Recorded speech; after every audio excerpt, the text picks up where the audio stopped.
Welcome back to our math proficiency review. We're on our second section here in geometry and measurement. We're going to look at some stuff with right triangles and special right triangles today.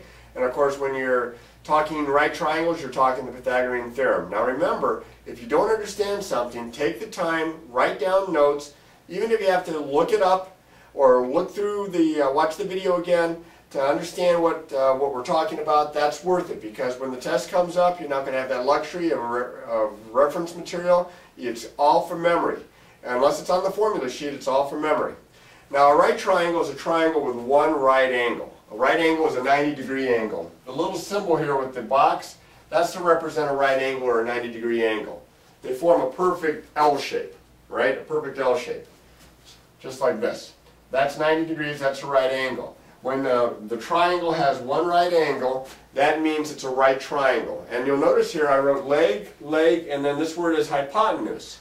Because the two shorter sides of the right triangle are called the legs, and the hypotenuse, that's the longest side, that's the side that is opposite the right angle itself. Now, right underneath here, when people say Pythagorean Theorem, they think a squared plus b squared equals c squared. But what is a, b, and c? Well, a would be the length of one of the legs, b would be the length of the other leg, and c is the length of the hypotenuse. And this relationship holds for right triangles. In fact, if you can show that the two smaller sides squared and added together gives you the longest side squared, then you know it's a right triangle. If you ever watch The Wizard of Oz, when the scarecrow who desperately wants a brain gets his diploma at the end of the movie and he says something very intelligent sounding, what he's trying to say is the Pythagorean Theorem. He says that the measures, the squares of the measures of the lengths of the legs of an isosceles triangle is equal to the measure of the third side, square root of the third side. Well, he says isosceles instead of right. It only works for a right triangle. It doesn't work necessarily for an isosceles triangle, so the scarecrow still gets it wrong.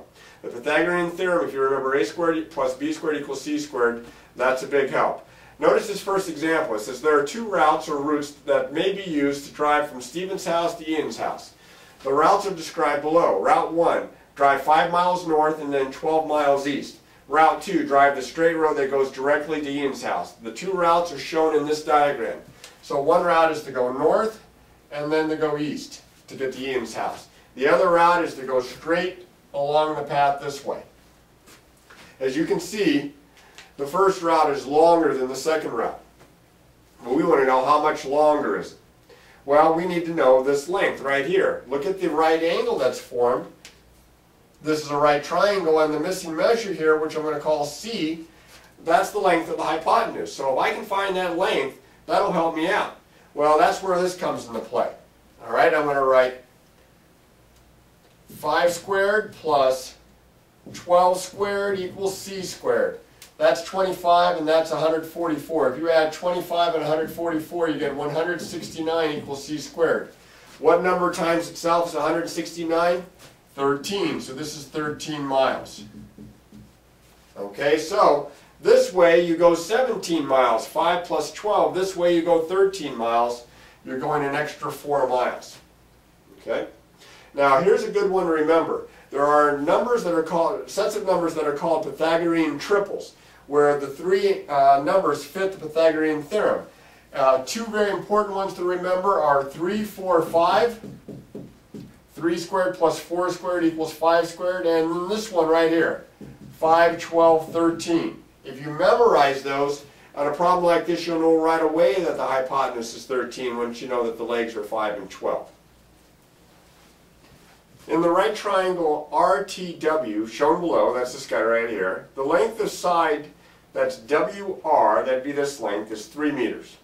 And the length of side RT, that's from here to here, that'd be the hypotenuse, is 8 meters. What is the length of TW? This one right here, which I'm going to call A. Alright, well, it's a right triangle, so I can use the Pythagorean Theorem. But even better, if you're good at approximating radicals, you could take your graph paper and measure here to get an idea. It's got to be smaller than 8 meters, and it's got to be bigger than 3 meters. So it's got to be somewhere in between 3 and 8. Like this one, if you know that the square root of 5 is just a little bit more than 2, this doesn't make sense. because it can't be that small. All right, over here, the square root of 73, well, that's bigger than 8, so that it can't be that. So we can automatically get rid of those without having to do any work, any real work. It's down between B and C. So what I'm going to do here is I'm going to go ahead and apply the quadratic formula. But again, if this is 3, and you measure and you can see this is bigger than 3, quite a bit bigger than 3, it's probably not going to be this one, because that's just barely over 3. So I can use like my graph paper to measure the sides, counting the number of squares. But I'll do it the more traditional way. I'll do a squared plus 3 squared equals 8 squared. So that's a squared plus 9 equals 64. Now I'm going to subtract 9 from both sides. I just don't have much room. If I subtract 9, that'll cancel, and 64 minus 9 is 55. So a is equal to the square root of 55, and it's got to be answer C. Next diagram, it says, use the figure below which equation shows the value of y. So this is more of a procedure type of question rather than here's the result. So it's a very similar problem. I'm missing one of the lengths of the legs. So we know that this squared plus this squared equals this squared, so we can use the Pythagorean Theorem. I didn't leave much room, so I'm going to erase a little bit here to give myself maybe enough room. There we go. And I know that y squared plus 4.2 squared has to be 9.1 squared. I'm going to subtract 4.2 squared from both sides. Here, we'll do it like this. We'll write minus 4.2 squared from both sides. And I get y squared equals 9.1 squared minus 4.2 squared. I'm not going to multiply that out, nor would I want to if you look at the way the answers are written. They didn't square any of the numbers out. But to find y, I've got to take the square root of both sides. So y is equal to the square root of 9.1 squared minus 4.2 squared. And as you can see, that's got to be answer A. Can't really use the graph paper conveniently for that one. In this one here, it says use the figure below. Now here's another one where I could use the graph paper to help me because they're drawn to scale. But I'm going to work this out the more traditional way. It says, what is the value of x, this leg right here? Well, I can't find x unless I find this length of this hypotenuse, and this is the hypotenuse to both right triangles. Since I know both of these legs, I can use that to find this. I'll call this C. Using the bottom right triangle, I have 3 squared plus 6 squared equals c squared.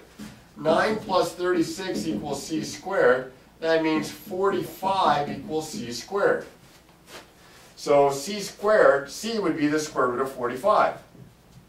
Now that simplifies, but I'm not worried about that right now.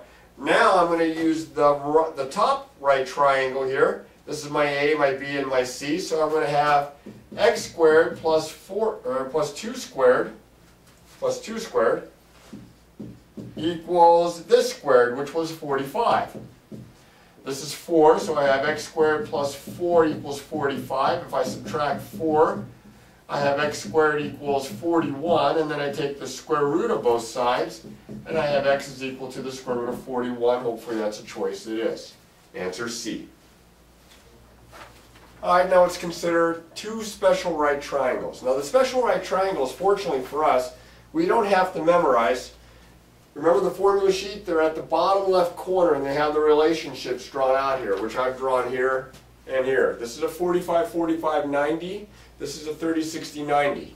If you have a 45, 45, 90, each of the legs are going to be the same length. I've just called them x. If you know the length of the leg, the length of the hypotenuse is whatever the length of the leg is times the square root of 2.